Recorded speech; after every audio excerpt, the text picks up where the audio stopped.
He carved out a pivotal role in Russia's Ukrainian war, often visiting his Wagner mercenaries near the front lines in Bakhmut, where he'd sent them to fight what became a very personal battle, not just against Ukrainian forces, but with Russia's own military leadership, whom he regularly condemned as incompetent, as thousands of his hired fighters were killed.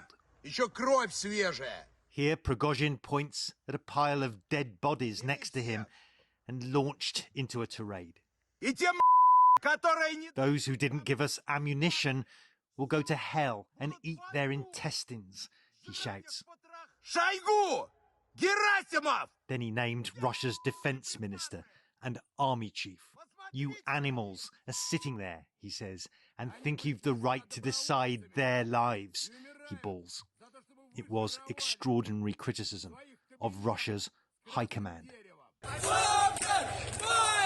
And he followed it up with unprecedented action, leading what he called a march for justice towards Moscow, effectively a Wagner military uprising that challenged Kremlin authority. A deal was done to call off the rebellion as Prigozhin's forces advanced on the Russian capital.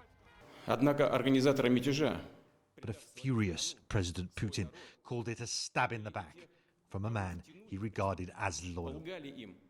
It was in the service to the Kremlin, first as its catering contractor in the 1990s, that earned Prigozhin the nickname Putin's chef. And Prigozhin emerged as one of Russia's most powerful figures.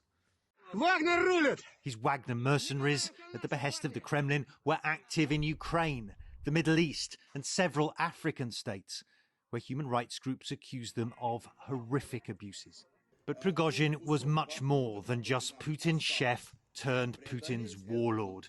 He was Putin's troll as well, setting up this notorious troll factory in St. Petersburg, the Internet Research Agency, where internet provocateurs were paid by Prigozhin to distort the US political debate around 2016 presidential elections.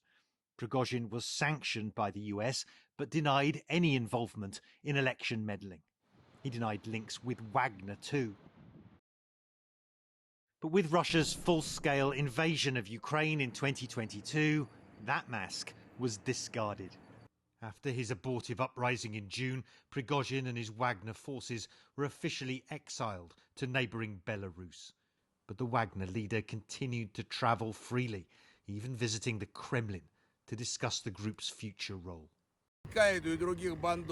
Prigozhin's most recent video showed him speaking in an unidentified African state, where he said he and Wagner would continue to promote Russian interests. But it wasn't to be. Back in Russia, his private jet was recorded plunging from the skies on a flight from Moscow to St. Petersburg. Russian investigators confirm all 10 people on board, including Prigozhin, were killed. A dramatic end to a controversial figure.